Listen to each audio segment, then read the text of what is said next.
Hello friends, हमारी आज की कहानी है दूसरी शादी। ये कहानी मुंशी प्रेमचंद जी की रचना है। कहानी कुछ इस प्रकार है। जब मैं अपने 4 साल के लड़के राम स्वरूप को गौर से देखता हूँ तो ऐसा मालूम होता है कि उसमें वह भोलापन और आकर्षण नहीं रहा जो कि 2 साल पहले था। वह मुझे अपने सुर्ख और रजीदा आँखों से घूरता हुआ नज़र आता है। उसकी इस हालात को देखकर मेरा कलेजा काँप उठता है और मुझे वह वादा याद आता है जो मैंने 2 साल हुए उसकी माँ के साथ, जबकि वह मृत्युशैया पर थी, किया था। आदमी इतना स्वार्थी और अपनी इंद्रियों का इतना गुलाम है कि अपना फ़र्ज किसी किसी वक्त ही महसूस करता है। उस दिन जबकि डॉक्टर नाउम्मीद हो चुके थे, उसने रोते हुए मुझसे पूछा था, क्या तुम दूसरी शादी कर लोगे?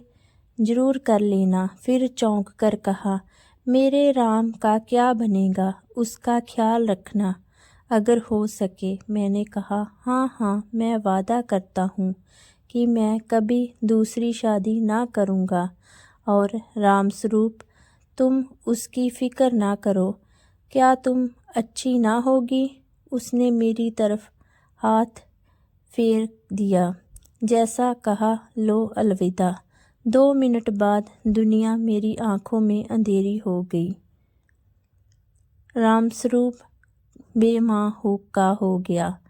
2-3 दिन उसको कलेजे से चिमटाए रखा।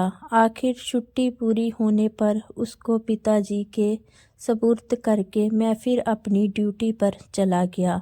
2-3 महीने दिल बहुत उदास रहा नौकरी की, क्योंकि उसके सिवाय चारा ना था। दिल में कई मंसूबे बांधता रहा। 2-3 साल नौकरी करके रुपया लेकर दुनिया की सैर को निकल जाऊंगा। यह करूँगा वे करूँगा, अब कहीं दिल नहीं लगता। घर से खत बराबर आ रहे थे कि फला जगह से नाते आ रहे हैं। आदमी बहुत अच्छे हैं। लड़की अकल से तेज और खूबसूरत है। फिर ऐसी जगह नहीं मिलेगी। आखिर करना ही है ही कर लो। हर बात में मेरी राय पूछी जाती थी, लेकिन मैं बराबर इनकार किए जाता था। मैं हैरान था कि इंसान किस तरह दूसरी शादी पर आमादा हो सकता है, जबकि उसकी सुंदर और पतिप्राण स्त्री को, जो कि उसके लिए स्वर्ग की एक भेंट थी, भगवान ने एक बार छीन लिया। वक्त बीतता गया। फिर यार दोस्तों के तकाजे शुरू हो गए। कहने लगे, जाने भी दो, औरत पैर की जूती होती है। जब एक फट गई दूसरी बदल ली। स्त्री का कितना भयानक अपमान है, ये कहकर मैं उनका मुंह बंद कर दिया करता था। जब हमारी सोसाइटी जिसका इतना बड़ा नाम है, हिंदू विधवा को दोबारा शादी कर लेने की इजाज़त नहीं देती, तो मुझको शोभा नहीं देता कि मैं दोबारा एक कुंवारी से शादी कर लूं। जब तक ये कलंक हमारी कौम से दूर नहीं हो जाता है, हरगिज़ कुंवारी तो दूर की बात, किसी विधवा से भी विवाह ना करूँगा। ख्याल आया, चलो नौकरी छोड़कर इसी बात का प्रचार करें। लेकिन मंच पर अपने दिल के ख्यालात जुबान पर कैसे लाऊंगा? भावनाओं को व्यवहारिक रूप देने में, चरित्र मजबूत बनाने में, जो कहना उसे करके दिखाने में हम में कितनी कमी है, ये मुझे उस वक्त मालूम हुआ जबकि 6 महीने बाद मैंने एक कुंवारी लड़की से शादी कर ली। घर के लोग खुश हो रहे थे कि चलो किसी तरह माना। उधर उस दिन मेरी बरादरी के 2-3 पढ़े लिखे रिश्तेदारों ने डांट बताई। तुम जो कहा करते थे मैं बेवा से ही शादी करूँगा, लंबा चौड़ा व्याख्यान दिया करते थे। अब वह तमाम बातें किधर गई? तुमने तो एक उदाहरण भी ना रखा जिस पर हम चल सकते। मुझ पर जैसे गड़ों पानी फिर गया। आंखें खुल गई।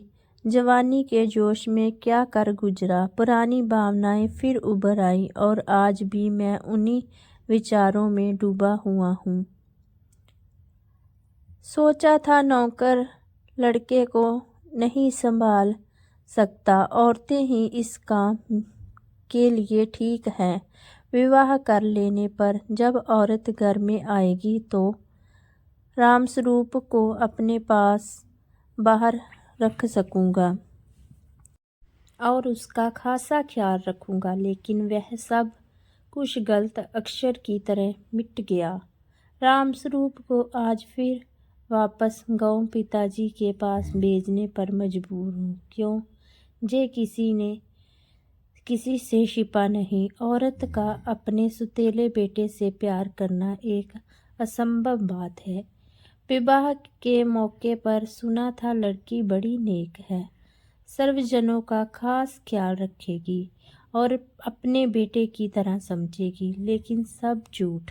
औरत चाहे कितनी नेक दिल हो, वह कभी अपने सुतेले बच्चे से प्यार नहीं कर सकती।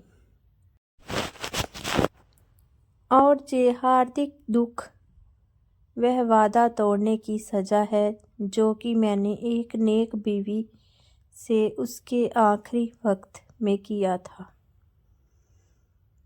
Thank you. Please subscribe my channel for more videos.